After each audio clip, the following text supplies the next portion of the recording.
Welcome into the show, everyone. Today, I am here with Ari Sussman of Whiskey JYPSI.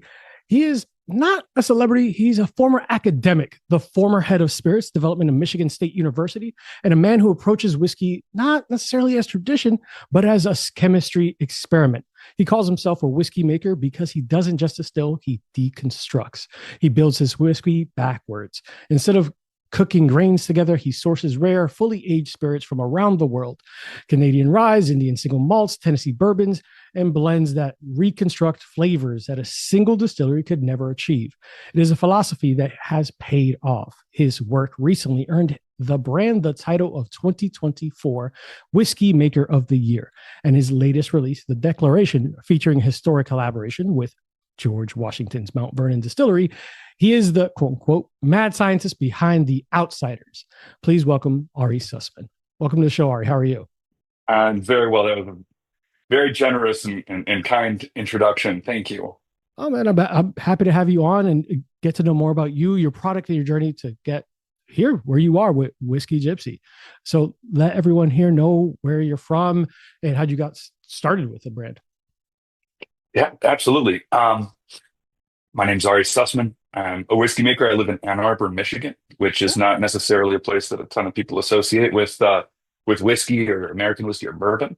But I grew up here and I still live here, and I found that it's been a wonderful place to have sort of as a home base for my whiskey journey. I'll say just kind of briefly that I think my approach to whiskey started very young, even before beverage alcohol was a thing in my life. I grew up in a very culinary family, lots of shared meals with large extended family. And whether it was a religious celebration or a birthday or just Friday night dinner, we did a lot of cooking together. Um, and we felt kind of imbued with the idea that food and beverage can be um, a medium of telling stories and of constructing narratives. And that was just kind of the food environment that I grew in, where people were growing food and doing old family recipes and comparing different types of tomatoes and stuff. And so that was kind of my approach to food. Fast forward, I had no idea what I wanted to do in life. I thought I was going to be like a political operative. I for college, Operative? I worked at the state capitol. Yeah, just someone who's kind of operating in the political sphere, just kind of as a Mm. policy analyst or something. So policy analysis was kind of a passion of mine until I got a job at the state capitol, and I realized that I didn't. It didn't feel right. It didn't feel like I was where I ought to be, and I had no idea what I wanted to do or really what skills I had. Um, so I took that as an opportunity to kind of shuffle the deck, and I moved to France without much of a job. I had an opportunity to help a buddy's grandmother at her bed and breakfast, but it didn't pay enough for me to necessarily live. So I needed to, when I got to France, I needed a job, and was able to get a little bit of a job, getting cash under the table, working at the local vineyard. And as kind of depressing and kind of out of sync as I felt working in the state capitol, I found that working in the fields, working the harvest and prepping the vines for harvest and cleaning out the winemaking facility. And this was not a fancy place. This is in southwestern rural France, table wine, nothing too romantic about it. I just fell in love with it. I loved the idea of working in the fields and making something from scratch and cultivating grapes in the ground and then picking them and then converting them into wine. It really struck me. And when I came back to the States, I was bartending, basically so that I could enjoy wines that I couldn't otherwise afford, Mhm. and to learn more about hospitality. And during that time, I got into spirits and cocktails. And I was thinking a lot about the similarities between wine, or the similarities and differences between wine and cocktails.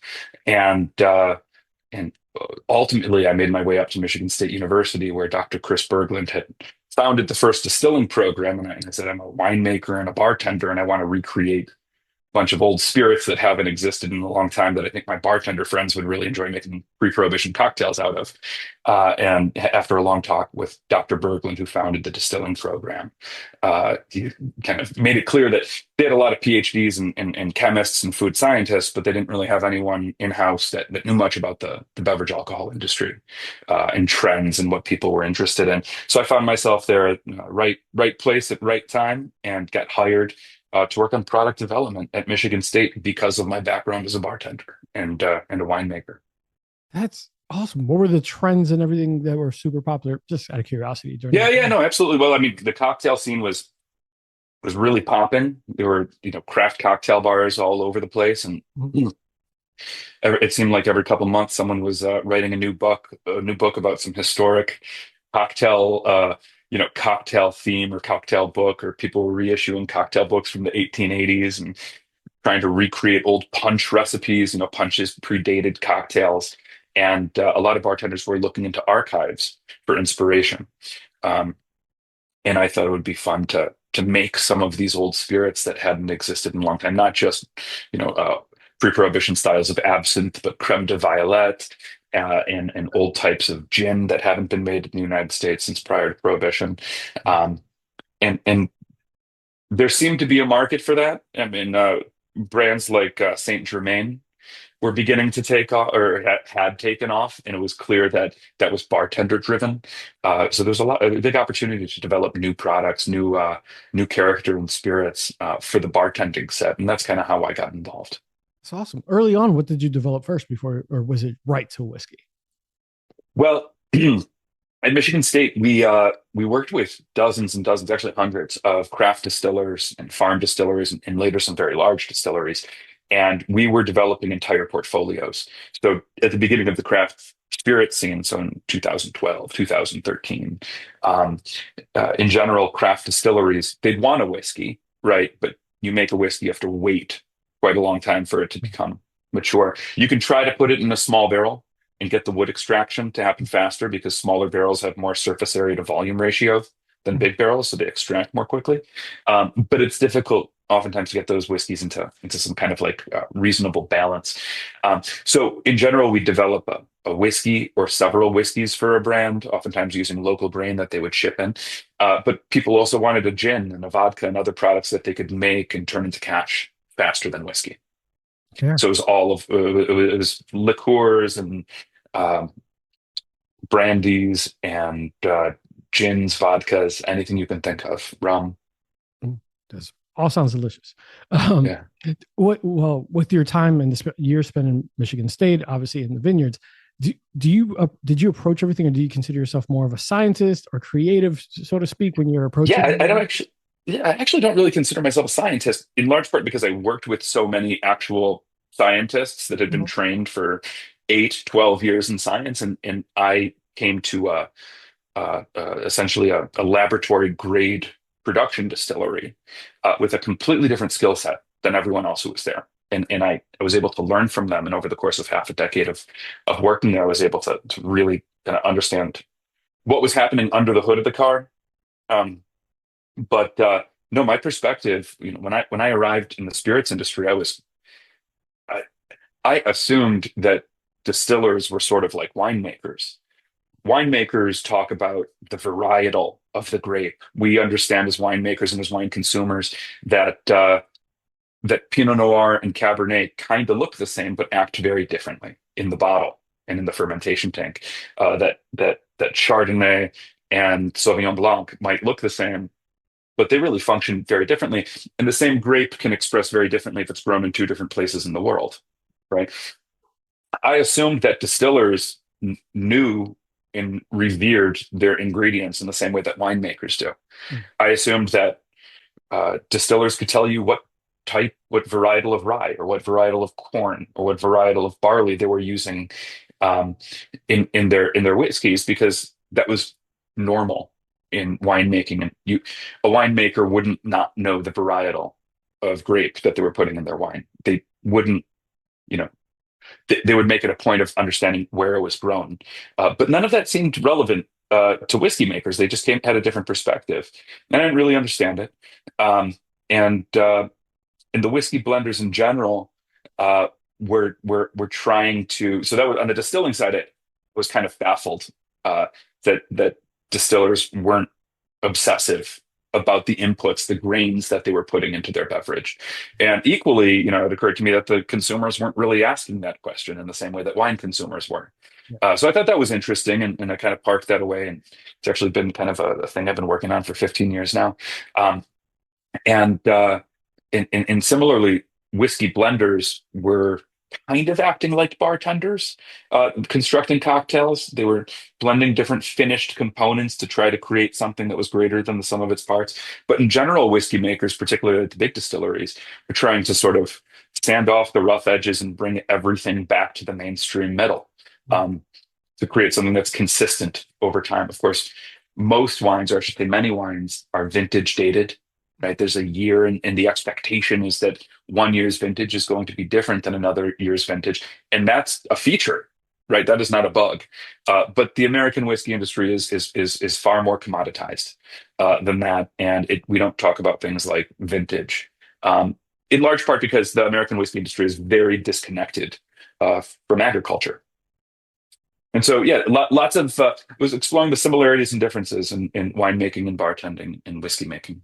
That's I actually did not think of the fact or the idea that whiskey makers weren't as consumed with the process necessarily of like knowing exactly where everything was coming from, and it's very specific and all that comparatively to winemakers. That makes a lot more sense. That makes a lot of sense, and I do appreciate the fact that we don't really consider vintage. Yeah, there's an age statement that people uh, almost treat synonymously with like value, but not necessarily vintage and expecting difference. Yeah, there's a lot. That's a lot there, man. I actually think that's really interesting and a fun like a unique approach. Didn't think of all of that at all. So thank you for that insight. Yeah, well, I mean, it's fine. I mean, there's a large marketing industry Mhm. that kind of encourages whiskey consumers to think about other things, Yeah. like mash bill and age statement, which are far less significant than yeah, which are made to be significant when they're actually not nearly as significant as things like grain varietal or yeast strain. We've actually had that conversation on the show a couple of times with some of our whiskey makers. Well, master distillers is just, I've always, especially when I'm introducing friends into whiskey, I tell them that the age statement does not matter as much as you think. And there's also like a certain nuance, like flavors are, you're only going to get so much out of so much like cost versus value. It's like, there's a lot of bottles that I would put ahead of this high dollar cost and age 18, 21 years and all that. And I will have that argument until I'm blue in the face. One of the similarities, one of the great similarities between the wine industry and the spirits industry is that there is no correlation between cost and quality. And so there's really expensive wines that are totally mid, and there's really expensive whiskeys that it's the same. And then there's really great value wines and whiskeys that far exceed anything that's 3, 4, 10 times the price. Oh, 100% agreed. Especially with, we can get into the whiskey culture thing where everything gets overhyped and inflated because of name and scarcity and all this. Meanwhile, it's still a $65 bottle. Yeah, absolutely. Yeah. So it's just always interesting to see that. And I'm glad that you said it about wine, because I've always kind of had that interpretation of there's a certain level, because I'm more into obviously the spirits than necessarily wine. And I've always had that thought, was like, this isn't as worth as much as people hype it up to be. That experience isn't as much to me. I rather enjoy a very good bottle for less price with more friends, as opposed to people treating something like the Holy Covenant or something like that hidden on a shelf, a dusty shelf somewhere. It's like, this is made to be enjoyed. And if I feel like there's this monetary value to it, I will be disappointed if I get it. And it's like this. Yeah, I think that's a huge insight that you just shared, right? Yeah. There's no correlation between cost and quality, and it's more important to be drinking with friends, Yeah. than if that's what you want to do, than drinking something expensive with folks that you're not close with. Exactly. Those bottles to show off. But Yeah. so with Whiskey Gypsy, you took home Whiskey Maker of the Year from Whiskey Network. When you started this project with Eric Church, did you expect that critics would come around fast to this, or do you think they would approach it with kind of reservations because of a celebrity name attached to it, or did you think this was something that uphill battle, so to speak?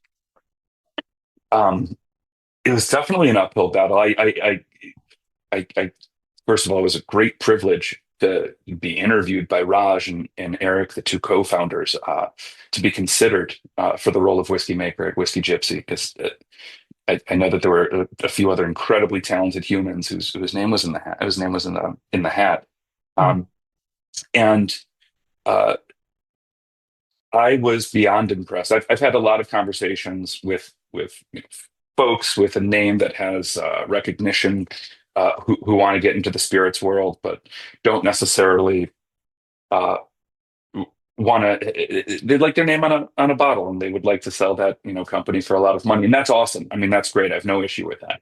Yeah. Um, but if the liquid itself is undifferentiated, if the liquid itself isn't expressive in any kind of way, then I'm not particularly interested in being involved. Just because for what, right? So when Eric and Raj said that, as both of them really love whiskey, that they were investing their own money in the company. This wasn't a licensing deal with a celebrity. This was a celebrity that loves whiskey so much that he created a company and bankrolled it himself with his friend Raj, 50-50 partners. Mhm. Um, I said, these guys are, and that they wanted to break rules, and they wanted to break rules in the service of quality, not just to break rules. Mhm. They didn't want to follow the normal playbook. I thought these guys have some guts, and Guts wasn't and the and I word, but would yeah. love to go on this journey with them. Yeah, and I'd love to go on this journey with them because they weren't thinking about whiskey in the typical way, and my approach to whiskey is atypical. So I thought that this could be a really fun experience. That's awesome. Speaking of the atypical way, right? So you talk about the cross category blending. Could you explain, Yeah. first of all, that what that is to those at home who might be novices and not necessarily know that process, and just most bourbons, what they typically go for doesn't necessarily follow this. You're the expert. Go ahead. Yeah, well, so cross-category blending, that's obviously it's about whiskey blending. It's about uh, combining different finished whiskeys Mhm. that would otherwise be completely uh, worthy of going in their own bottle. Mhm. But maybe, they're like superlative whiskeys, great spirits in and of themselves, but interested in seeing how they interact with one another. Can they create a blended spirit that elevates them both, right? Um, and it's not uncommon. Some of the best whiskeys in the entire world are blended. Johnny Walker, which is one of my favorites, is a blended whiskey. All cognac is blended, right? You can do things with blends that you could never do with a single source distillery. You can achieve levels of depth and complexity and layering in a blend that you could never get if you were just using whiskeys from a single distillery. Um, and the idea of blending different categories or different types of whiskeys together, blending rye with corn whiskey, blending bourbon with single malt, putting different styles of whiskey together. You know, from a pure traditional whiskey point of view, it's not done. You wouldn't blend a bourbon with a different spirit. You wouldn't blend a single malt with a different spirit. They're supposed to stay in their own lanes. But that's not how bartenders think. Oh. For hundreds of years, bartenders, whether they're making fish house punch or early, Sazerac cocktails, are blending different base spirits together to achieve complexity in in a cocktail glass. So I was just bringing a bartender's perspective to instead of a cocktail shaker, a much larger blending vessel. But it's just bartending techniques that weren't really being employed in the spirits industry. Just kind of doing it at a slightly larger scale. Um, the idea to do the cross category blending actually came from listening to Eric's music. I was not familiar with Eric Church's music when we had our initial conversation. Um, I could have maybe named a song. Um, I knew the song Springsteen. I didn't know that it was him Okay. because it's I was just going to ask out you of the what was the loop. song. Yeah. I knew the song Springsteen because I'm a huge Springsteen fan, but I didn't put two and two together. But after I had that initial conversation with him on the phone, and I understood that he was truly not only passionate about whiskey, but that he understood that just like his songs can tell stories that people connect with, he understood that whiskey can tell stories in their own. Whiskey has its own vocabulary. Whiskey is its own canvas on which we can communicate, just like music is. Um, when he sort of articulated that he understood that whiskey could do that, even if people weren't doing that. He had an inkling that whiskey could tell stories that would be meaningful to people. that I went home and listened to I went home and listened to all of his albums kind of in my cozy chair with my good headphones. You want to And I do realized that the this guy, he research? sounded like, yeah, it was research exactly with Mhm. a glass of whiskey. Um, I realized that his music was drawn from all these different traditions. And I heard everything from traditional country like Hank Williams and Johnny Cash, but he also had elements of hip hop, Mhm. um, elements of stadium rock, arena rock, sort of 80s stuff. I heard a lot of like the band. Yeah. Um, and Eric's also a poet, right? And he had these old Scotch Irish kind of melodies kind of woven into it, and some Otis Redding. I was like, this is a man who knows how to make a country music style by weaving together all these various musical traditions. What would be a whiskey that would kind of make an American style of whiskey by weaving together different whiskey traditions? Mhm. And that's how we stumbled upon the idea of this cross category blending, was by thinking, a lot of American whiskey, for better or for worse, is defined by the mash bill, Yep. right? Uh, and we have these kind of established mash bills, these kind of commodity mash bills, 21% rye bourbon, 36% rye bourbon. There's historic mash bills that haven't been made in a long time. Mhm. Um, and those mash bills, you have a certain proportion of corn, you have a certain proportion of rye, you have a certain proportion of single malt in the mash, which you then distill, turns into whiskey. So it'd be fun to make a blend that used those established proportions, but then went out in the world and found the right corn-based spirit, rye-based spirit, malt-based spirit. Really fantastic representations of what these grains can do in a finished spirit. And Mhm. then the idea was to, in the proportions of the mash bill, create the blending bill. So 30% 12-year-old corn whiskey blended with, say, 21, 60% corn whiskey with 36% rye whiskey from somewhere, and 4% malt from somewhere. So take these kind of traditional mash bills and deconstruct them by finding really great spirits that represent those grains and blend them into the proportions. Now, usually whiskey makers do it, usually blenders do it the other way. You start with a certain number of specific ingredients and you blend them to proportion to find the right proportion of those spirits. We flipped that on its head. We decided, let's start with the proportions. Let's start with these traditional mash bill proportions and then go out in the world, find 10 different types of corn whiskey, 10 different types of rye whiskey, 10 different types of single malt, and let's make a lot of prototypes. And instead of experimenting with the ratios, we kept the ratios constant and experimented with the different combinations of spirits from all over the world, which is flipping blending on its head. Yeah. That's There's so many things here. So one, I love the fact that you approach this kind of from a bartender's perspective. As you think about like the spirits industry in general, bartenders push a lot of these spirits forward, and having that frame of mind and thought process is the reason why craft cocktails are so successful, right? Finding those ways to put everything together to a beautiful, harmonious combination. So I like that was the approach for building this brand. Definitely something unique. And the fact that Eric Church, to your point, I know maybe one song by him, and there's no offense to him. I'm sure he's a fantastic musician, but if he's Yeah. approaching music to that way, that lends perfectly. And I will be the first to say that I do often go into things with a grain of salt when I see a celebrity attached to something. I had to do the research to find out that he was attached to this to make sure, that was also refreshing that it was more about putting the spirit forward and not necessarily focused on him.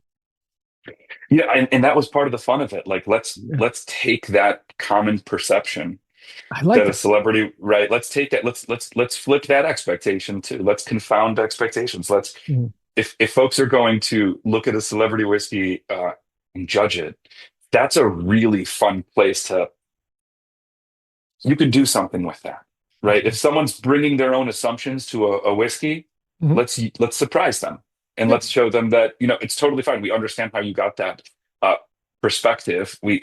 Over and over again, you see celebrities attach their name to something as a quick money grab, and very rarely, although there are certainly of instances where course. Of course. celebrities are doing beautiful things with spirits. 100%. Um, but let's try to take it even further, and let's take that kind of celebrity. Let's take the celebrity and use it to hopefully inject ideas and perspectives into an otherwise pretty homogenous industry. And honestly, it was interesting online finding out all the accolades and how you are highly rated. You're a very highly rated spirit online everywhere I looked. And Laura hasn't led me down a wrong path, bringing anyone on here that wasn't putting forward a fantastic product. So I'm looking forward to trying the declaration with Yeah. the day. For that, actually, on that topic for declaration, Legacy 003, use barrels from George Washington's Mount Vernon. That's hollow ground in American whiskey. Was there pressure with handling that? Was there like, hey, I need to make sure this is a hit. This is 100% one of the best things I've ever put forward, handling sort of that's historically connected to a founding father? Or was that just, this is going to be fun? How was that? You know, it's hard to know if something's going to be a hit. It's hard to know if someone's going to appreciate something that hasn't been done before. If we wanted a hit, if that were the goal, Mhm. we know how to do a hit. Yeah. It's formulaic, Yeah. right? You know how to get on the top 10 list. You know how to make it for the mainstream middle. We know Cookie we cutter. know what that looks like. We That's not a challenge, right? And that's not particularly. It's just not a challenge because you get a really good old whiskey, right? And you blend it to kind of taste like other award winners that other people like. We're kind of experimenting in new ground here with this cross category blending. We knew that we wanted to do something for the 250th anniversary of the Declaration of Independence, Tell us that right? story. Yeah. We knew we wanted to do something Mhm. and started reading about what kind of whiskey was being drunk 250 years ago. You learn very quickly that, you know, one of the largest distillers in the country was George Washington. By the time he died, he was the biggest distiller in the country, probably. All right. And yeah, and he made apple brandy and peach brandy, and he made a style of rye that doesn't exist that doesn't really exist, or is not as popular as it was 200 plus years ago, called Maryland style rye. So before bourbon, there Mhm. was rye, right? Bourbon didn't exist during the Revolution. Rye did. Mhm. Rye was the whiskey of the Revolution. Rum was, arguably the main spirit, but rye was the whiskey of the Revolution. And George Washington made a Maryland style rye at Mount Vernon. A Maryland style rye was a mash bill of 60% rye, 30% corn, Mhm. 10% malted barley. Mhm. So we thought it would be fun for the 250th anniversary legacy edition, which we knew we wanted to call the Declaration because we were doing something different. We thought it'd be fun to start with this old historic Maryland style rye mash bill and then find the right spirits to go in it. So we started 60% rye. We made a blend of ryes that between 8 and 12 years old. The 8-year-old has more of the grain character that we love. The 12-year-old has more of that wood depth. We found a balance between the two that, in and of itself, was one of the great rye whiskeys I've ever tasted. Just the rye component. Okay. And then for the 30% corn, we used a 20 to 25-year-old corn whiskey from Canada that we aged in new American oak casks in Nashville for 2 years. Gave it a ton of character and color and aroma. And then the last piece of the puzzle. So we knew that those were going to be 90% of the blend. And then we went looking for single malt, and we tried so many different single malts to be 10% of the blend. Um, Created prototypes with a lot of different single malts that were available, and we ended up in a blind tasting deciding that the 8.5-year-old single malt from Virginia was going to be the right one for this blend. So we have a rye whiskey from Indiana, a corn whiskey from Canada, a single malt whiskey from Virginia, and then we shared this idea of what we were doing with our friends at George Washington's distillery at Mount Vernon, which I don't know if you've ever been there, but they don't have electricity. They're the only distillery that What? uses buckets. They use buckets. They use a grain, a mill that's powered by the stream Mhm. to grind the grain. They make whiskey the way George Washington made whiskey. The stills are heated with wood fire, Mhm. um, and there's nothing about it that kind of reeks of contemporary commodity whiskey production. We told them what we were doing. They said, "We've got these really beautiful apple brandy casks we were about to harvest. Would you like them? Would you like those?" And I was trying to figure out how we were going to create the top note. I encourage all whiskey blenders to study perfumery. That is how you will learn how to stack. I encourage all bartenders to study perfumery. You will learn how to create depth and nuance that spirits alone may or may not teach you. But we knew that we needed like an aromatic top note, and out came George Washington's distillery offering us apple brandy barrels to finish this whiskey in, and that also tied the concept of rye being, we want to do a George Washington, we want to do a Maryland style rye because of George Washington.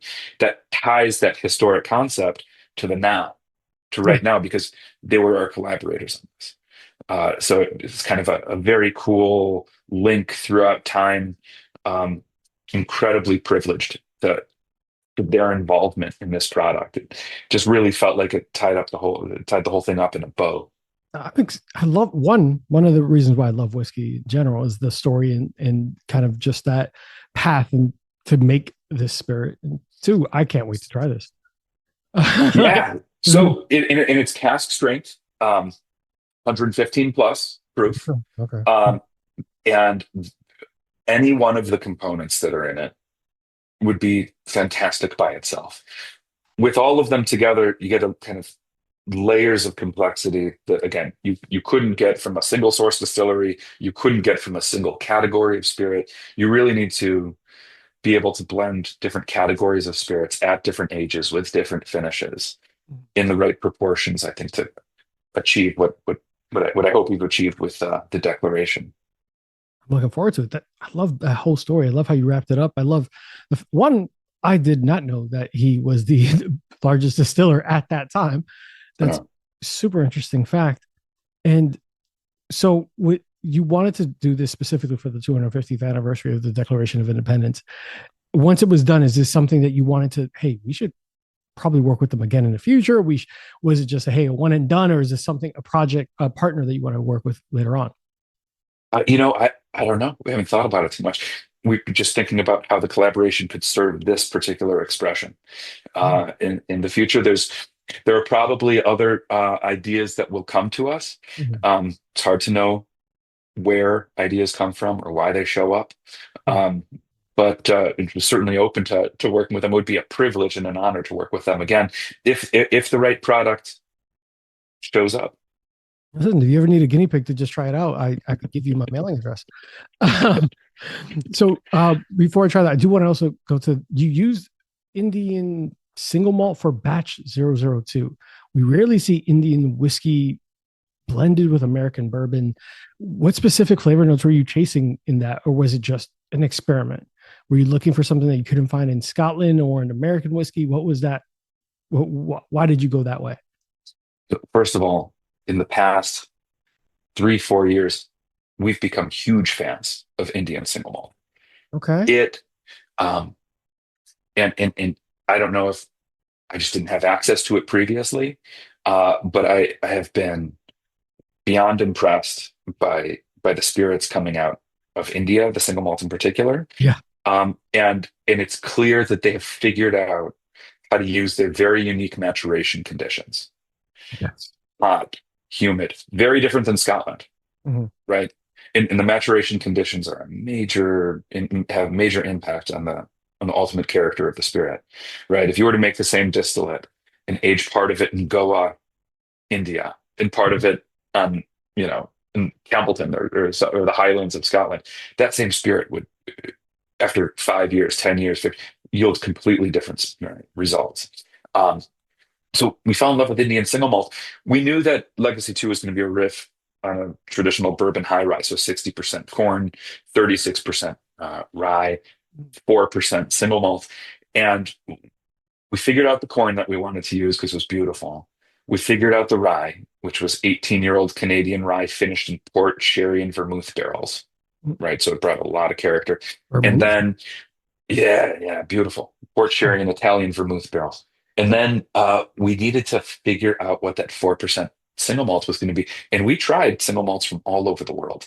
And there was this one that, even at 4%, 4.2% of the blend, imparted uh, fig and tobacco and tea and all these characteristics that were completely unlike, and a little bit of smoke, a hint of smoke, imparted all these characteristics that were unlike any of the other many single malts that we tried in the blend. And time after time, it shocked people. That's from India. 10-year-old Indian single malt. Such a thing exists. 10-year-old Indian single malt.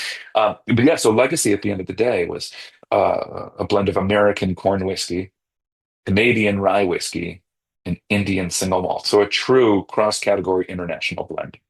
Yeah, when I was doing that research on that, it surprised me that that blend came together. I'm part of the Orlando Whiskey Society, and we've had Indian single malt more than once. We've actually sourced a couple things, and there's barrel picks and all this stuff, and we've done events here. So we have master distillers fly out, and we work very closely with this local brand /, and they bring in their product. We speak about it. And I've tried it in the past. So when I saw this, I was like, hold on, I've actually had Indian single malt. I do not recall. Unfortunately, I'll do the research. I'll ask Tim and Mike what was the brand that we drank. But it was fantastic. So when I saw this, I was like, hold on, this is not a well-kept secret. Apparently other people know this exists. Well, what I'll say about it is many of the Indian single malts by themselves are fantastic. 100%. It becomes really interesting when you blend the Indian single malt with other categories of spirit, Okay. because it has its own space in that blend. It kind of asserts itself in a very distinctive way that's different than American single malt, different than Scotch single malt. It has its own character and personality. It has this depth.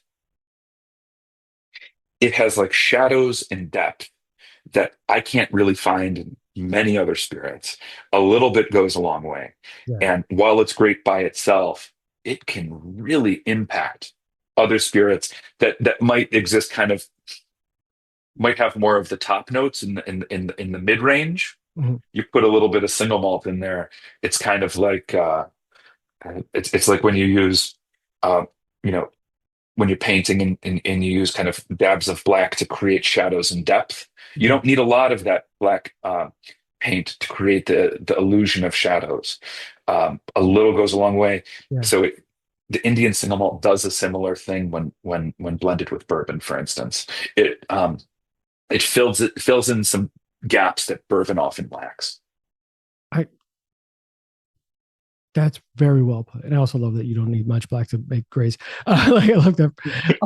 But it's interesting because there's a misconception, especially for people who don't necessarily know much about spirits, that whiskey's whiskey, all that. And then when you really break down like regions, temperatures, climates, area, regions of grain, where they source everything, the wood that they use, it's often lost on people who don't necessarily understand how these things differentiate. And I often used a very simple analogy of like the water from Brooklyn makes bagels completely different than the water from Florida. And it is the easiest way where I can compare. It's like if you had a pizza or bagels in New York, you're always going to say it's the best possible. I'm going to have to borrow that if that's okay with you. Oh, go ahead. Just tag me. No, but I that's the easiest way I can compare it to people. And when they hear that, it's like, you know what, that makes sense. So you have to understand that there's just different flavor notes. There's different waters. There's different grains. There's different aspects of what the sum of all parts. Right. And this is common knowledge in the world of wine. Yeah. That where something grows is going to impact its character. And, the truth is that the American whiskey scene is commodity grain. It wasn't developed for flavor. It was developed for starch content. Mm-hmm. It's why when you go to Kentucky and you take a tour of a distillery, they say these are the big grain silos. Mm-hmm. What type of grain do you use? I don't know. Where'd you get it? I don't know. Why did you get it? We have our local source. Because it's 12 cents per bushel. That's why we got it, because it's a consistent supply of starch. Okay. Then what's the next grain you use? When you're on your bourbon tour, what's the next grain after corn? That's rye. That's the flavoring grain. Mm-hmm. What's the corn for if it's not delivering flavor?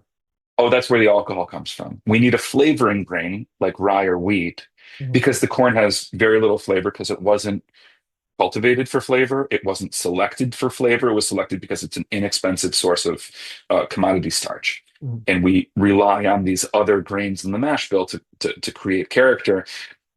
Of course, a winemaker would say, well, then why would you use a corn that doesn't have character?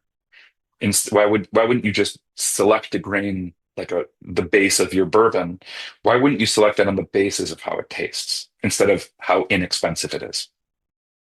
Yeah. Right. But Kentucky bourbon is about scale.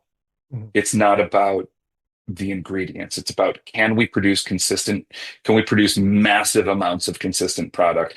Not can we make the finest product in whatever size it needs to be. Yeah.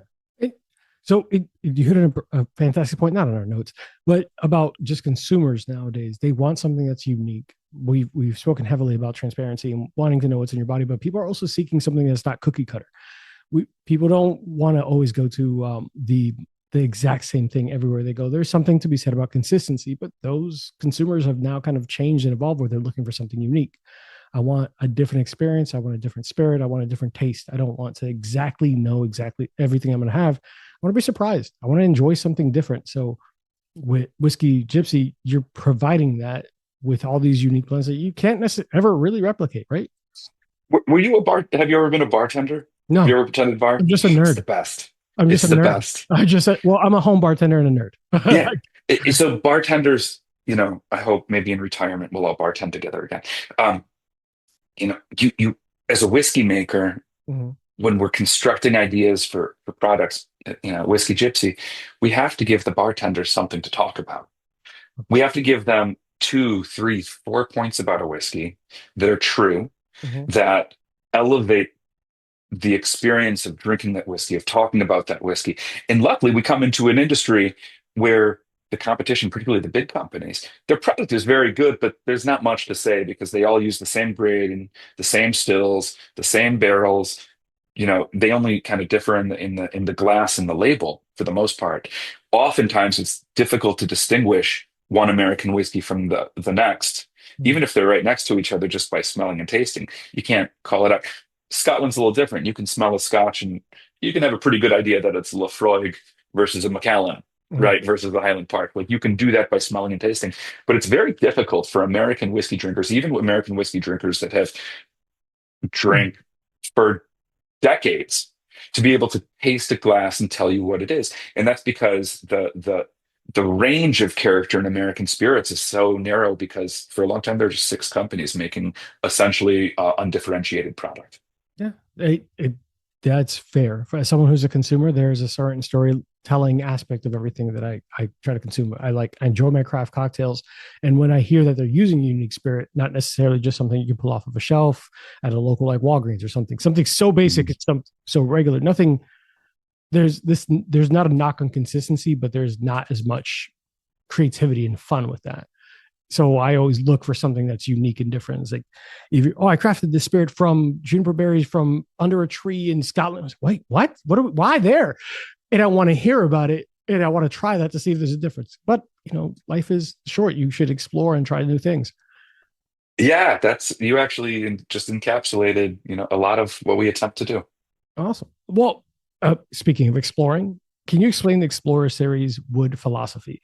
You use the wood from you're gonna have to. I'm gonna Oh, butcher I this. got it. I got you. The forest in France. I'm gonna let you pronounce it. Why does a French oak stave behave differently in a bourbon than an American white oak? So, Great question. where's the forest? Because I'm gonna butcher that and Tricot. Yeah. So legacy, like we talked about, is kind of our approach to blending. Yeah. Our approach to blending is not blending for consistency over time, it's blending to express, right? Blending to tell a story, blending to tell a story that hope, in a transparent way that's authentic and hopefully people can connect with. Our next product, Explorer, isn't about the blend, it's about the wood. Wood is a main characteristic, a very central characteristic in whiskey. Ari, I don't mean to cut you And off, but I just yeah, had your legacy. Can I have this in a giant jug somewhere? yeah. It's Wild. amazing. Go on. Sorry. No. I'm glad I you had to tell enjoyed you. it. Yeah. We So, spent a long time making it. Enjoy it, right? Like take a second, enjoy it. A lot went into it. A lot of people worked on that. oh, Um, sorry. Go but on. Explore is about the wood, just like Legacy is about the blend and doing unique things with blend. A lot of folks take bourbon, a lot of brands take bourbon, finish it with wood from France or the United States, double wood, triple wood. It's great. But just like different grains have different character, just like different varieties of grapes have different character, oak and other species of wood have different character depending on where they're grown. So American oak is different than French oak, but within American oak, there's five different forests or six different forests that act very differently from one another. Yeah. In France, there's like nine different forests that produce cooperage for the wine industry, and each one of those forests has different characteristics. Uh, it's not just American oak and French oak. There are these.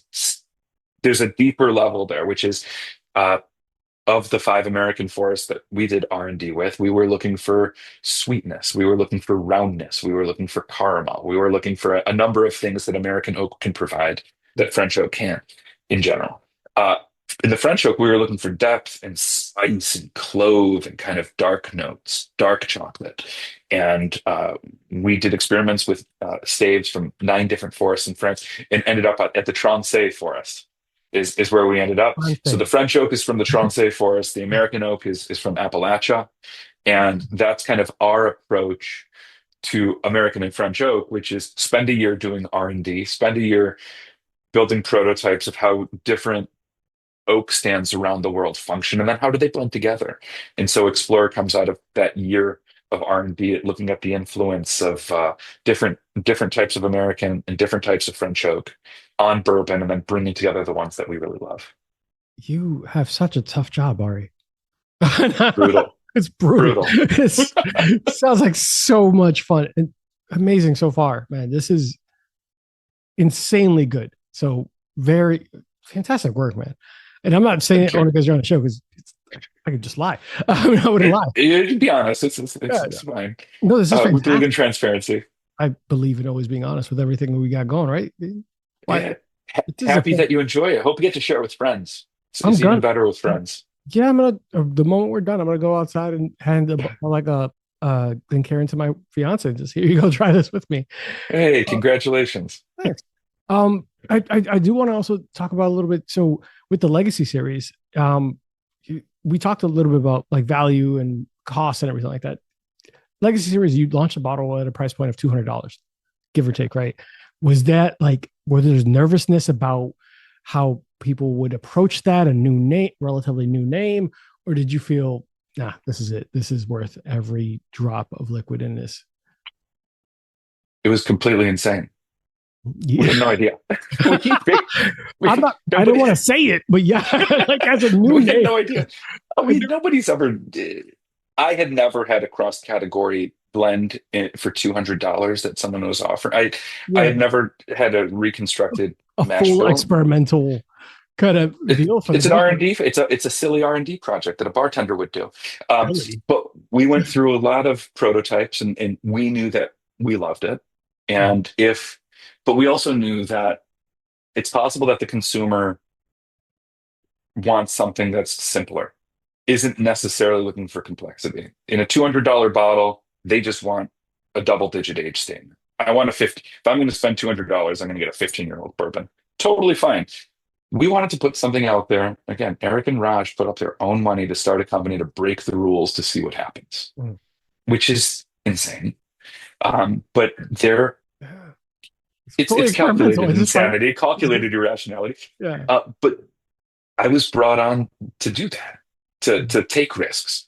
If I hadn't taken a risk, if we had known that the thing was going to be a banger, then maybe that's a good point. No, but considering the inputs, $200, felt very reasonable, because all of the inputs that go into our legacy products are rare, limited edition. Oftentimes, there's situations where they go for more than $200 a bottle just as that single component without the blend, right? So we wanted to, 20 to 25-year-old corn whiskey, 10-year-old Indian single malt. These sorts of inputs, there's not very much of it in the world, which is why Legacy is so limited edition. We're limited, at this point, not really by market demand as much as there's not enough volume of the inputs that we're looking for. So we make what we can, and then that we'll make another one next year, and we'll see how much we'll be able to make based on the inputs that we select. At least put one to the side for me.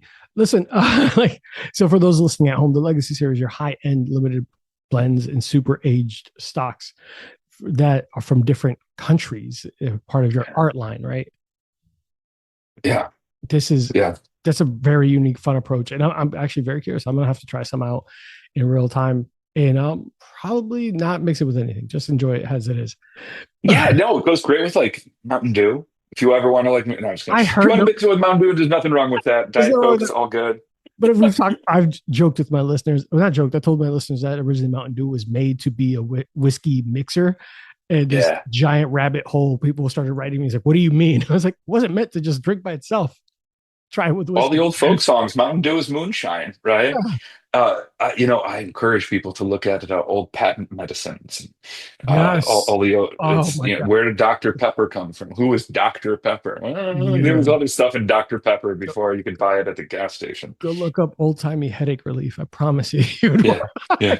you would get a And felony you now. hear a child's toothache, Whiskey. codeine, codeine and whiskey. Oh yeah, I've You seen know, those. So with Whiskey Gypsy, the bottle design is intense. It looks like a piece of industrial machinery. How important is that tactile heaviness yeah. to the experience of drinking the I've got whiskey? a bottle right there. We First of all, the bottle itself is like a decanter, right? It's kind of like a Yeah, special piece of art by itself. And I gotta Eric have one of and those. Raj and the entire team, like we wanted every single touch point that someone has with the brand to be really well conceived and executed, whether it's the liquid or the container for the liquid. Um, and so, one of we all love these hand Do you mind? Do hammered. you mind holding it Yeah, up, sir? yeah, sure. We love these hand hammered copper stills, right? In whiskey making, seeing a hand hammered copper still with sort of irregular indentations on it Mhm. is an indicator that something was made by hand, as opposed to industrial, right? As opposed to mass produced. And Mhm. so we had the idea that we would create sort of a bottle with a very large pedestal. So it's like it's on a stand, it's It is standing up heavy. very straight. It's heavy, it's Yeah. really heavy. It has a big pedestal. Mhm. It has this hand hammered look, which in the spirits industry is a nonverbal way of saying made by hand by someone, who's Yeah. been, who's been doing it for a minute. And then the other thing is this incredibly deep punt on the bottom. Mhm. This is basically the deepest punt that physics will allow. And what it does is it shows you this gradation of color in the whiskey Oh, from yeah. super light to super dark. And it kind of reminds us of the patina that you get on a still after you've run it a couple times. Interesting. So the bottle itself, and it refracts light really beautifully. So the bottle itself is like a gorgeous. I think it's just gorgeous. The entire design team did a phenomenal job, and then we have to figure out the right whiskey to put in it that can stand up to a bottle of such beauty. That's fair. It's a definitely stands out when have seen it before. I'm like, this is. I like those hefty bottles. I feel like there's worth. I feel like that. I don't know. Synonymous with just it. It stands out, and that's just me personally. I like my Listen, rocks glasses to be heavy too. I like everything to have heft, and it's not a like a. As a bigger dude, I'm also very clumsy and I break things easily. So I'd rather have something that has can resist a little bit of wear and tear. So, and to your no, point, and, it and feels also handmade. we've seen a lot of people turn this online into like an ashtray. Oh, Um, that would make sense. Eric has got this song. You'll hear it maybe at some point called "Smoke a Little Smoke, Drink a Little Drink." I do have a Right? 10-hour drive to Tennessee, so I will probably. Worth checking out. Yeah. Listen, you will be surprised. But I think a lot of people. So smoke a little smoke, drink a little drink. We see a lot of people, put joints in here and just smoke a little smoke, drink a little drink, and it's like Yeah. an ashtray. And yeah, great, good for them. That's awesome. Well, um, I do want to touch on the outsider angle. Yeah. So your parent company is called the Outsider Spirits in the industry that's obsessed with heritage since 1800s dates. Why is being an outsider an advantage in 2026? As someone who likes to break molds and do things my own way, I agree, but it's risky when it's coming to whiskeys and something that people are so grounded in tradition and spirits. Yeah, well, there's a tradition of being an outsider in American whiskey. There's a tradition of being an outsider in America. It's fair. And what I like to say is Eric is an outsider. I think his third album is called The Outsider. or Outsiders. Maybe his fourth album was called Outsiders. One of his early albums is called Outsiders. So he has been known as an outsider in country music for a while. Raj, our Mhm. other co-founder, he was born in India, came to Michigan as a young guy, and ended up being very successful in New York and elsewhere, all over. He's always been an outsider. You know, he came here not speaking the language. Yeah. Um, I'm a whiskey maker in Michigan. I'm an outsider. And so the outsider's perspective is absolutely critical because being an outsider allows you to reflect on what people call tradition, that in many cases is just stasis. Mhm. It's just inherited wisdom, or sometimes the inability to make things better over time. So having an outsider's perspective is it's like our superpower. We can look at what is considered tradition and say, oftentimes what's considered tradition is some marketing department covering for an accountant who's making the procurement decisions, Yeah. right? As opposed to the whiskey makers making the procurement decisions. So I'm not sure that tradition, as far as the American whiskey industry goes, always puts the character of the whiskey above the spreadsheet. And but being an outsider is a way of saying we're going to put quality back on top as opposed to scale. It's not as important that we make 300,000 barrels this year. It's important that those 300,000 barrels at some point of differentiation exist for a reason, aside from, having a bunch of commodity whiskey. I love it. And to be completely fair, I agree with you. I think that the greatest American tradition is to be the outsider and to pave a new path. Right. If we stayed the exact same, we probably still run around with muskets and and log cabins. So Mhm. I do love the name, and I do love Innovation comes from the outsiders for sure. And 100%. and tradition oftentimes is just a marketing speak for doing the same damn thing and without even knowing why. Man, Ari, if we could be the best of friends, if you only knew how, like this is exactly how I think of many things. I think innovation is fantastic, doing something new, different perspectives, and having a fun, exciting approach to something is the spice of life. So definitely worth doing. So I commend you on that. I know, well, I'm sure we're getting the wrap up signal coming up soon, but I do want to ask two questions. I ask everyone this, and I love having fun with this. One is my personal favorite question is what is your deathbed cocktail? Yeah. That's a great question. Deathbed cocktail. I Deathbed. mean, honestly, um, they're all God's children, right? You love them all equally. We love them all equally. uh, They're all special in their own way at their own to time. give you time to Uh, think of it, I had a I, friend. I love a Manhattan. I love a Manhattan. I love Oh, an old traditional fashioned. I Manhattan. go super old school. Um, Traditional I, Manhattan. I love a Sazerac cocktail. Got to pick So one. I Just one. listen. Okay, I'm going to go with my last cocktail is going to be a Manhattan. That's a very good choice. That's a Yeah. solid choice. And Extra it's cherry? also, yeah, and it's not an eccentric choice. It's actually a very middle of the road choice, but it's a perfect cocktail. Yeah.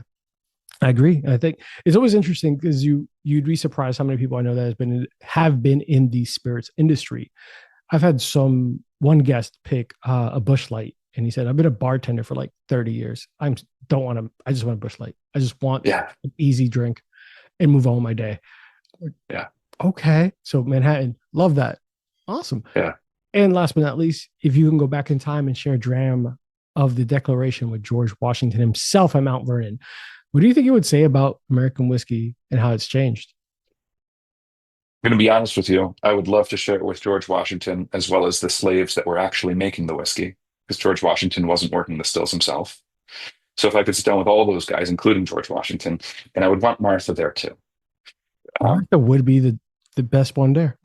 Martha, yeah, exactly. Martha would be the best one there. So, sorry. So Martha, George, his slaves, who we do know their names. I don't have them off the top of my head. I should. What was your question? What would I do with them? How do you think he would? What do you think he would think of the American whiskey and how it's changed Oh man, compared to what he I was making? I mean, at that point, this is 60% of this is Indiana whiskey. I don't even think there was any. Wasn't a ton going on in Indiana at the time. Um, I think he would be surprised how old the components of this whiskey were, because aging whiskey for more than a year or two wasn't necessarily common practice back then. Mhm. Yeah, I would just love it. Yeah, that would be a fantastic conversation. And I think, say, why is your whiskey so damn old? It's got a lot of wood on it. My assumption is that 250 years ago, the whiskey had very little wood character relative to what we're used to right now. Of course, we need wood character in our whiskey because the majority of it is made with corn that has very little character. So whether it's from the flavoring grains or the wood, American whiskey really needs wood because the base ingredients have such little flavor. Fair. Well, Ari, thank you for coming on. Where can people find you? Are there any promotions, anything coming up, any events that you'd like to speak about, or how can people get their hands on Whiskey Gypsy? Oh man, well, definitely follow us on our socials, Whiskey Gypsy on Facebook, on Instagram, on some of the on LinkedIn, if that's your thing. Um, our team is doing a wonderful job of sharing the things that we're working on with through the socials. We're super transparent. We show people what we're working on kind of in real time. We want them to feel part of these processes and see how products come into the world. So we love sharing all of that with everyone. Totally encourage you to find to follow that. We have a lot of fun projects coming up, like 2026. Follow Whiskey Gypsy. You will be delighted All right. by some of the projects that we've got coming up, collaborations, as well as new approaches to blending, Anything you should blending maybe want with to preview here? ingredients. Yeah, you'll see blending with ingredients that people maybe haven't blended before. In the service of developing new characteristics that people haven't enjoyed before. So I think it's going to be a huge, really exciting year for us. If anybody's at the Jim Beam conference, I'll be presenting a paper on using varietal stated grains to make better whiskey at the Beam conference in Lexington at the University of Kentucky in March. Um, yeah, that's about it. Awesome. That's where you can find us. Awesome. Well, Ari, a pleasure having you on the show. And can't wait to try the rest of these bottles with my fiance or just by myself, depending on what's going on. Yeah. But big shout out, obviously, for a pleasure speaking with you. And I could probably talk your ear off for another couple of hours, but I'm sure you're a busy man, and loved getting to know you and the brand and your pathway here and the mad scientist approach to it all. So thank you so much. I would love to talk with you for hours, maybe over a beverage and a cigar, if that's your thing. I mean, Delaware isn't that far. I mean, Delaware, Detroit isn't that far, right? Takeaways. Yeah. Huh? But you can find us in subscribe, everything with the show. You can find us on socials is at Last Call with Arthur. And if you're enjoying what we're doing, keep an eye out for a lot of upcoming shows. We're going to be featuring Whiskey Gypsy on some of maybe a cocktail, maybe I'll make a Manhattan, depending on what we have on hand, and see how this deathbed cocktail for Ari holds up. Make sure everyone drinks responsibly, take care of yourself, be good to one another. With everything going on in the world, just be good. Take care, enjoy a drink with someone who matters, or someone who doesn't matter yet, and then you become friends with a stranger. Either way, take care of yourselves, guys, and see you next week. Bye, y'all. Hey, guys, today's episode is brought to you by Burn Termite and Pest Control. I first met Joe Byrne on Full Frontal Nerdity Show and decided to give his company a try. They have been the best pest service I've ever had. From flexible scheduling, attention to detail, fair pricing, and everything you love about a small business, I highly recommend Joe Byrne and Burn Termite and Pest Control. It's a family-owned and operated business with over 30 years of experience in termite and pest. You can reach Burn Termite and Pest Control at 321-297-7985. Once again, 321-297-7985. And let them know Bourbon and Bullshit sent you. Thanks, guys. See you next time.